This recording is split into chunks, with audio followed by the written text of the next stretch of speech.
70,000 daily veg regularisation हुए थे। तो उस वक्त सरकार ने एक पॉलिसी बनाई थी कि जिनके 7 साल पूरे हो गए हैं उनको हम रेगुलाइज करेंगे। वो रेगुलाइजेशन हुई 70,000 डेली वेजरों की। हालांकि उस वक्त सरकार के पास पोस्टें भी नहीं थी, फाइनेंस डिपार्टमेंट ने क्रिएशन भी की। कौन सा डिपार्टमेंट है? 94 के बाद डिफरेंट डिपार्टमेंट में जो सरकार ने डेली वेजर लगाए हैं, PHE है, PDD है, टूरिज़्म है, इरिगेशन फ्लड कंट्रोल है, फॉरेस्ट डिपार्टमेंट है, सोशल फॉरेस्ट्री है, सेरिकल्चर है, फ्लोरिकल्चर है, कॉलेज लोकल फंड्स हैं, वाइल्ड लाइफ है, UED, local bodies, state department, agriculture department, stationery and printing, municipal corporation, sheep and wool department, animal husbandry department, fishery department, horticulture, HDF, CP of education, NYC, health workers, JKPCC, command area development, R&B, CAMPA workers. क्या है परेशानियाँ? इनमें सबसे बड़ी परेशानी ये है कि 94 के बाद सरकार लगाती गई, 20 से 25 साल हो चुके हैं, लेकिन जम्मू कश्मीर के अंदर जितनी सरकारें आई हैं उन्होंने इनको चक्की में पीसा है। वोट बैंक के लिए लगाए गए थे या फिर लोगों की सहूलियत के लिए? नहीं, मुझे तो लगता है तो ये तो वोट बैंक के लिए इन्होंने बनाए, सिर्फ वोट बैंक के लिए बनाए।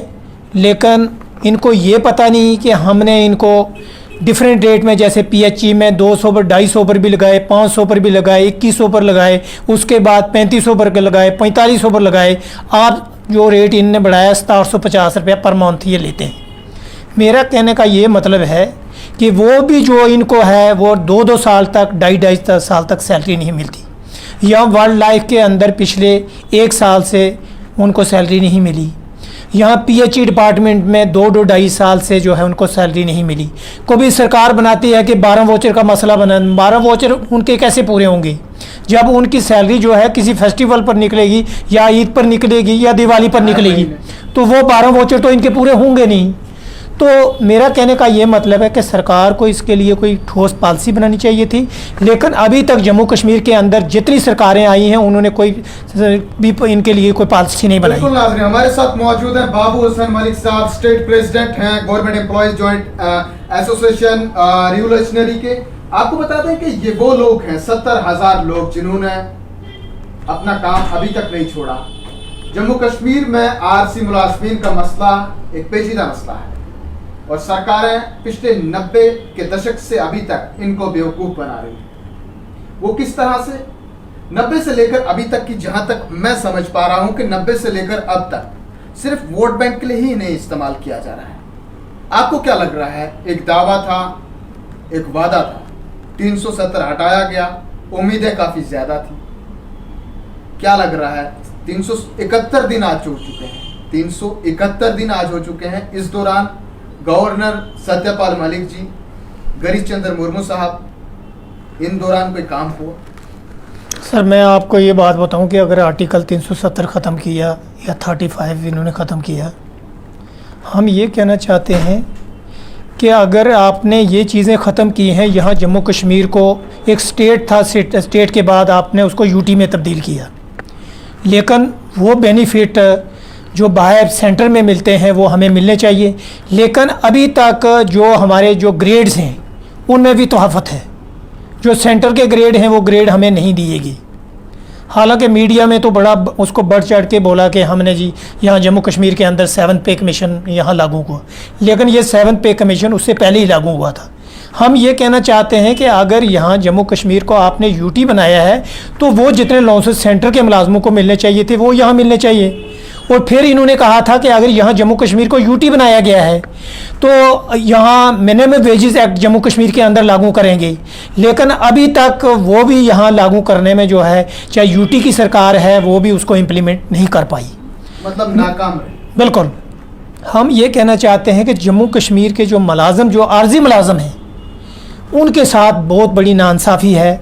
चाहे वो रेगुलाइजेशन की हम बात करें, चाहे NHM में काम करने वाले या खिदमत सेंटर में हैं, होम गार्ड्स में हैं, आशा वर्कर्स हैं, आंगनवाड़ी वर्कर्स हैं एंड हेल्पर्स हैं, कंट्रैक्चर टीचर्स एंड लेक्चरर्स हैं, SPOs हैं, रैबर खेल हैं, रैबर ज़राअत हैं, रैबर जंगलात हैं। हम ये कहना चाहते हैं कि इसके लिए सरकार कोई ठोस पॉलिसी बनाए।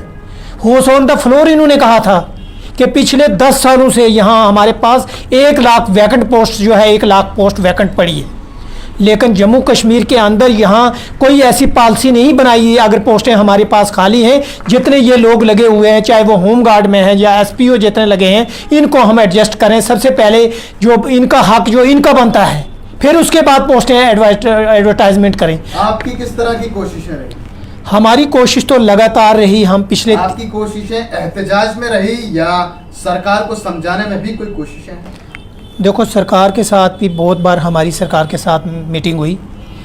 2011 में जब जम्मू यहाँ उस वक़्त एनसी और कांग्रेस की सरकार थी, तो 2011 में भी एक एग्रीमेंट हुआ था, रिटन एग्रीमेंट हुआ था। उस वक़्त के चीफ मिनिस्टर थे उमर अब्दुल्ला साहब थे। बैंकट हॉल में हमारी 1 महीना हड़ताल हुई, उसके साथ इन्होंने हमें बुलाया, हमारे साथ बातचीत हुई और एक एग्रीमेंट हुआ। 6 पे कमीशन लागू हो गया और उसमें एरियर हमारा जो था वो 5 इंस्टॉलमेंटों में दिया गया। ये डेली वेजरों का उसमें रखा था कि इसके लिए हम कोई ठोस पॉलिसी बनाएंगे। लेकिन 2011 से लेकर आज तक 10 साल हो चुके हैं। जितनी सरकारें रही हैं उन्होंने भी इनको पीसा है। आज जम्मू कश्मीर के अंदर हमें ये उम्मीद थी कि सरकारों ने इनके साथ सौतीली मौत जैसा जो सलूक किया है। आज यहाँ यूटी बना गया है तो हमें इन हमारे वर्करों को, ये डेली वेजर आर्जी मुलाजम है, इनको बेनिफिट होगा।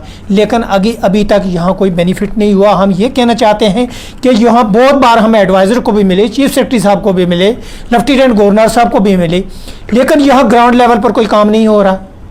जो टोटली जब हम मिलते हैं, हमारे बातचीत होती है, हम मेमोरेंडम सबमिट करते हैं, लेकिन वो ग्राउंड लेवल पे कहीं भी वो जो है वो इम्प्लीमेंट नहीं होता। कहना है कि उसका कोई रिस्पांस नहीं आता है। बिल्कुल।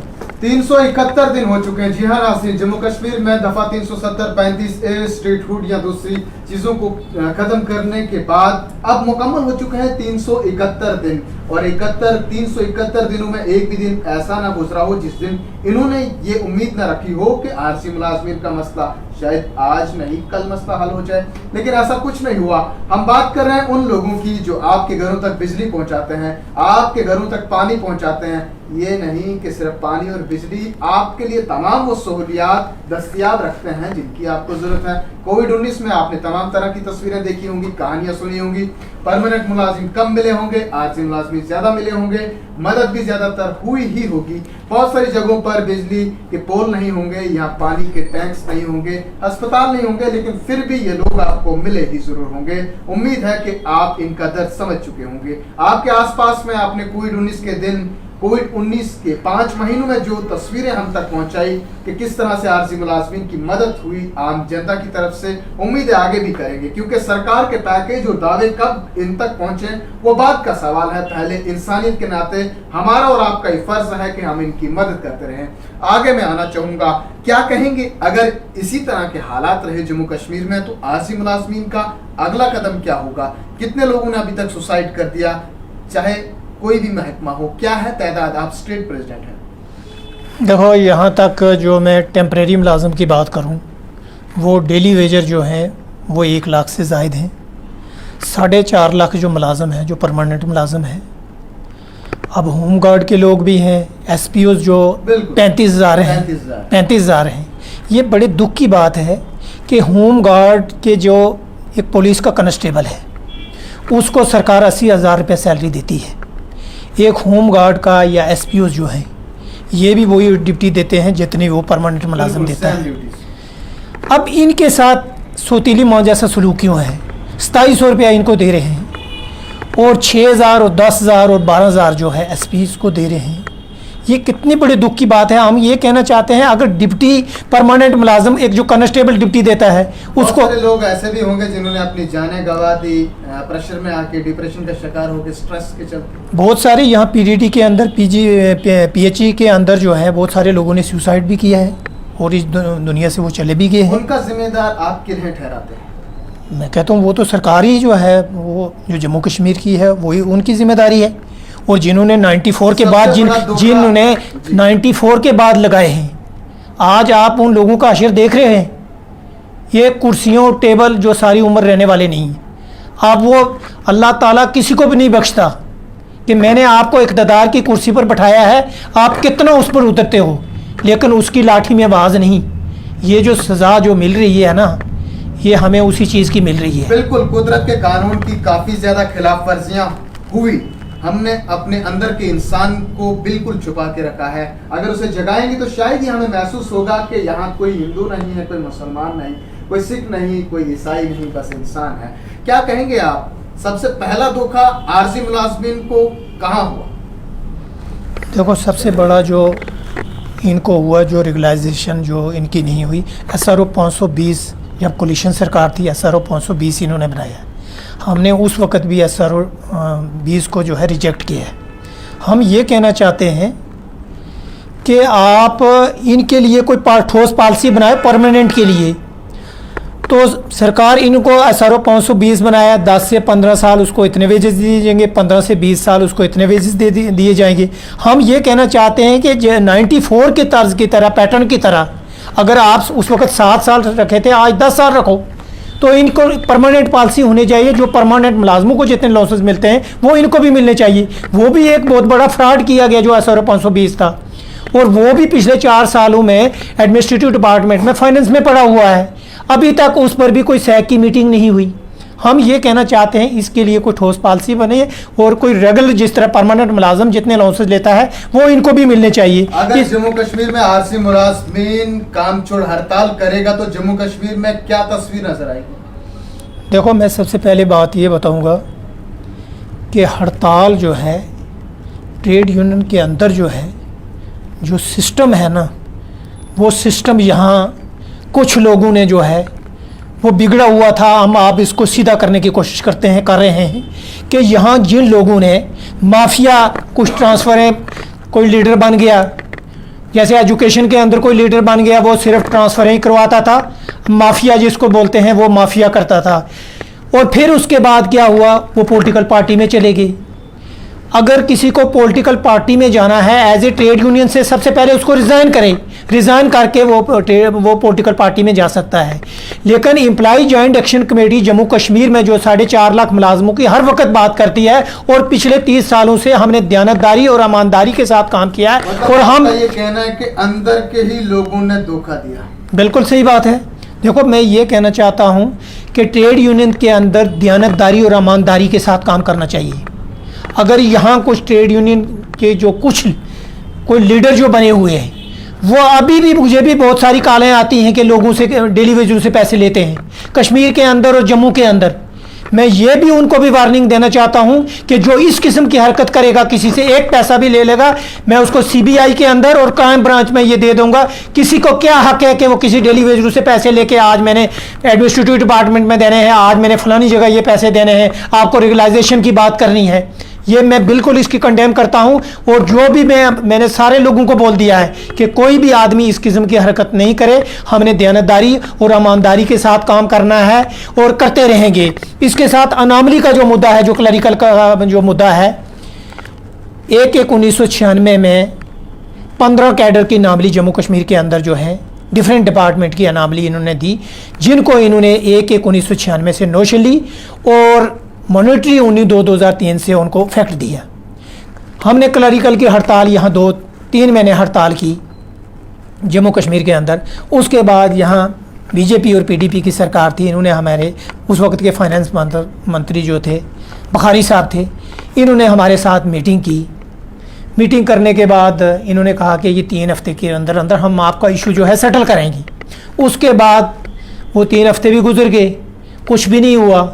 उसके बाद जब सत्यापाल मलिक साहब आए तो इन्होंने हमारा जो इशू जो था इन्होंने किया, लेकिन हमें वो क्लरिकल कैडर को वो फैक्ट नहीं दिया जो बाकी डिफरेंट कैडर को दिया। हम कहते हैं क्लरिकल कैडर को 1/1/1996 से नोशली और मॉनिटरी 19/2/2003 से दिया जाए। और 2018 में जो एसपरो 333 निकाला है उसमें 2 इंक्रीमेंट जो जूनियर असिस्टेंट और सीनियर असिस्टेंट जो सेक्रेटरी ट्रेनिंग क्वालिफाई करता था वो भी उन्होंने विदल्ट किए हैं, उनको भी रिस्टोर किया जाए। तो अभी मैं आपको ये बताना चाहता हूँ कि नॉन गेस्टेड जो काउंट्स एम्प्लॉइज़ हैं, ये एम्प्लॉय जॉइंट एक्शन कमेटी में ये जितने हर डिपार्टमेंट ये सारे EJAC के साथ ही चलते हैं। इनका SRO 160 है और 270 है। हम ये कहते हैं कि इसको भी इम्प्लीमेंट किया जाए। तो इसके साथ 5 डे वीक्स जम्मू कश्मीर के अंदर अगर आप यहाँ UT बनाया गया है, हम ये कहना चाहते हैं कि अगर अभी इन्होंने टाइम जो 4:30 रखा था, जब टाइम 4 था, हम ये कहना चाहते हैं कि अगर यहाँ आपने यूटी बनाया है, हम 5 डे वीक्स की बात करते हैं। जैसे स्टेट के पैटर्न पर 5 डे वीक है, सैटरडे को भी छुट्टी होनी चाहिए और संडे को तो ऑलरेडी है, ये 5 डे वीक होनी चाहिए, ये भी हमारी डिमांड है। SRO 24 की बात हम करते हैं। हम ये कहते हैं, आपने पीछे देखा है कि 5 और 10 रुपये पर चाय का कप उन्होंने बेचा, 5 और 10 रुपये पर उन्होंने बूट का पॉलिश का काम किया है। और इस कोविड-19 को पूरा वर्ल्ड जो है जूझ रहा है, लेकिन यहाँ जम्मू कश्मीर की यूटी की सरकार ने 3-4 महीने से कोई उनकी खबर भी नहीं ली कि क्या इनका मसला है। हम ये कहना चाहते हैं कि ये सब क्वालिफाइड लोग हैं, तो इनका इशू जेन्युइन है, SRO 24 को रिवोक किया जाए और इनको रेगुलाइजेशन किया जाए। और इसके साथ मैं ये भी कहना चाहता हूँ, एक तरफ अगर रिटायरी बंदा है, जो डॉक्टर रिटायर हुआ है या प्रोफेसर रिटायर हुआ है, उसको आप 1 लाख पर फिर दोबारा आपने रिंगेज किया है, तो हमारे जो ऑलरेडी जो लोग जो लगे हैं, इनको आप टर्मिनेटेड इस सिचुएशन में क्यों किया गया है। हम ये कहना चाहते हैं कि इनको रेगुलाइजेशन पॉलिसी बनी जाए। और SRO 202 को जो इन्होंने रिवोक किया है, हम इसको कहते हैं कि इसको कंप्लीट तरीके के साथ रिवोक होना चाहिए। मिनिमम वेजेस एक्ट की हम बात करते हैं। इन्होंने कहा था कि हम यहाँ जम्मू कश्मीर के अंदर जो यूटी बनाया गया है, मिनिमम वेजेस एक्ट हम अप्रैल में लागू करेंगे, लेकिन अभी तक वो भी नहीं लागू किया गया। तो इसके साथ SRO 43 के तहत बहुत सारे केस जो हैं वो एडमिनिस्ट्रेटिव डिपार्टमेंट में, चाहे वो GED में, फाइनेंस में पड़े हुए हैं। पिछले 4 सालों से एक फैमिली के हेड की जो है डेथ हो जाती है, लेकिन अभी तक जो है तकरीबन 1000 केस जो है वो GED के अंदर पड़ा हुआ है। हम कहते हैं कि उनके लिए भी उनके ऑर्डर भी किए जाएँ, क्योंकि उनकी फैमिली जो है वो कैसे लुक आफ्टर करेगी, अपनी फैमिली को कैसे पालेगी, एक जब हेड ही चला गया है। तो ये जितने मुद्दे हैं मुलाजमों के, ये जेन्युइन मुद्दे हैं। और सबसे बड़ी जम्मू कश्मीर के अंदर जो इस वक्त जो सिचुएशन बनी हुई है, 4G, जब ये हमारे से जो है ये पेमेंट लेते हैं 4G की, लेकिन जम्मू कश्मीर में हमें 2G जो है वो बहुत वीक्स है। और जम्मू कश्मीर के अंदर जो ऑनलाइन जो क्लासेस जो लगाई हैं वो टोटली फेल हो चुकी हैं। हम ये भी डिमांड करते हैं ऑनरेबल प्राइम मिनिस्टर साहब और होम मिनिस्टर साहब से, और जम्मू कश्मीर के जो नए लेफ्टिनेंट गवर्नर साहब जो है मनोज सिन्हा साहब से भी हम अपील करते हैं कि 2G को भी, जो 4G को इमीडिएटली रिस्टोर किया जाए, ताकि जम्मू कश्मीर के लोगों को जो परेशानी है, इस परेशानी को ख़त्म किया जाए। जी, इसके साथ मुझे लगता है आज तो आपने बिल्कुल ही सारे मुद्दे रखने हैं। इसके साथ मैं आपको बात कहूँ, सीमेंट डिपार्टमेंट में काम करने वाले जो हमारे कर्मचारी हैं, पिछले 17 महीने से वो सैलरी से महरूम हैं। जेट फ्लाइट में काम करने वाले हमारे मुलाजम हैं, जो पिछले 11 महीने से वो सैलरी से महरूम हैं। हम ये सरकार से अपील करते हैं कि इमीडिएटली जो है इनकी सैलरी दिया जाए। ये जितने मामले हैं ये जेन्युइन डिमांड है। तो इसके साथ हम ये कहते हैं कि 12 वाउचर का जो PHE के अंदर जो ये मसला बनाया है, हम कहते हैं इस सिस्टम को जो है ख़त्म किया जाए। इनको परेशानी, इनकी सैलरी जो है टाइम पर निकलनी चाहिए, इनको परेशान मत कीजिए। ये जितने भी मुद्दे हैं मुलाजमों के, ये जेन्युइन मुद्दे हैं। इसके साथ एक मुद्दा और है कि जम्मू कश्मीर के अंदर हमारा जो मुलाजम है, इस कोविड-19 को लेके पूरा वर्ल्ड जो है जूझ रहा है, चाहे वो पैरामेडिकल स्टाफ्स है या PDD डिपार्टमेंट में काम करने वाले मुलाजम है या PHE डिपार्टमेंट में काम करने वाले मुलाजम है। हमारी डिमांड ये है कि यहाँ पर जो प्राइवेटिज्म सिस्टम जो डिपार्टमेंट को किया जा रहा है, हम कतई इसके फेवर में नहीं हैं। हम ये कहना चाहते हैं कि हमारा मुलाजम यहाँ दयानत और ईमानदारी के साथ काम करता है, तो ये यहाँ प्राइवेटिज्म क्यों किया जा रहा है। और यहाँ जम्मू कश्मीर के अंदर करोड़ों और अरबों रुपए के 5-7 साल पहले जो मीटर लगाए गए हैं, आज 2 लाख मीटर जम्मू कश्मीर के अंदर जो है स्मार्ट मीटर लगाया जा रहा है। क्यों लगाया जा रहा है? हम ये कहना चाहते हैं कि जम्मू कश्मीर के अंदर जो डेली वेजेस जो वाइल्ड लाइफ के अंदर जो लगे हैं, जो मुलाजम पिछले 5 महीने पिछले 2-2 ढाई साल से जिनको सैलरी नहीं मिल रही, और इस कोविड-19 को पिछले 5 महीनों से लगातार जो लोग अपने घरों में बैठे हुए फाका कशी की हालत है। हम कहते हैं कि इमीडिएटली जो ये स्मार्ट मीटर जम्मू कश्मीर के अंदर जो आप लगा रहे हैं, उस पैसे से इन हमारे मुलाजमों को जो है इनकी तनख्वाह जो है वो मंथली बेसिस पे मिलनी चाहिए। ये जितने मुद्दे हैं, और हम सबसे पहले मैं ये कहना चाहता हूं कि यहाँ हम वेलकम करते हैं जो लेफ्टिनेंट गवर्नर GC मुर्मू साहब आए हैं। उन्होंने कुछ जो आते ही हमने देखा है कि दरबार मुफ्ती ये जो था, उन्होंने उसका ऑर्डर कर दिया। उसके बाद वो किसी हॉस्पिटल के कश्मीर में गए थे, उन्होंने कहा कि नर्सिंग अर्दली की जो कमी है, उन्होंने उसी वक्त इंस्ट्रक्शन दी कि 100 अर्दली जो जम्मू में और जो है जम्मू में और कश्मीर में जो है ये लगाई जाए। हमें पूरी उम्मीद है और हम उनसे उम्मीद करते हैं कि ये मुलाजमों के जो इशू हैं ये टेबल पर बैठ के सेटल हो जाते हैं और ट्रेड यूनियन के साथ बैठ के ये बात करें और इन इशू को रिजॉल्व किया जाए, क्योंकि मुलाजमों को बहुत परेशान है। इसलिए हम जोर अपील करते हैं कि मुलाजमों के इशू जो है प्रायोरिटी बेसिस पे हल होने चाहिए। तो चलिए नाज़रीन, बहुत बहुत शुक्रिया करते हैं आपका बाबू हुसैन मलिक साहब, जिन्होंने अपने तमाम मसाइल जो हैं वो रखे और जो जिम्मेदारियां इन तक थी वो इन्होंने निभाने की कोशिश की, वो समझाने की कोशिश की आपको और हमें कि क्या है हालात, किस किस्म के हालात हैं जम्मू कश्मीर में आरसी मुलाजमीन के। तमाम बातें हुई state president Jammu Kashmir government employees joint action आर के, और तमाम बातें हुई बाबू मलिक साहब के साथ। और ये उम्मीद है इन्हें कि मनोज सिन्हा जी जो है मसला हल करेंगे। उम्मीद ये भी है इन्हें कि अगर मसला हल हुआ तो रोशनास हो सकती है आरसी मुलाजमीन की ज़िंदगी। अब आने वाले वक्त में देखना यह होगा कि जम्मू कश्मीर के आरसी मुलाजमीन का मुस्तबिल किस तरह का हो सकता है। फिलहाल के लिए बाबू हुसैन मलिक साहब बहुत बहुत शुक्रिया आपका। उम्मीद करते हैं आपको फिर से जो है लाइव इंटरेक्शन के जरिए इनके साथ ज़रूर मुलाकात करेंगे और भी मसाइल पर। फिलहाल के लिए 9 न्यूज़ उर्दू में बस इतना ही। देखते रहें बेबाकी के साथ सहाफ़त। तब तक के लिए वस्सलाम, आदाब।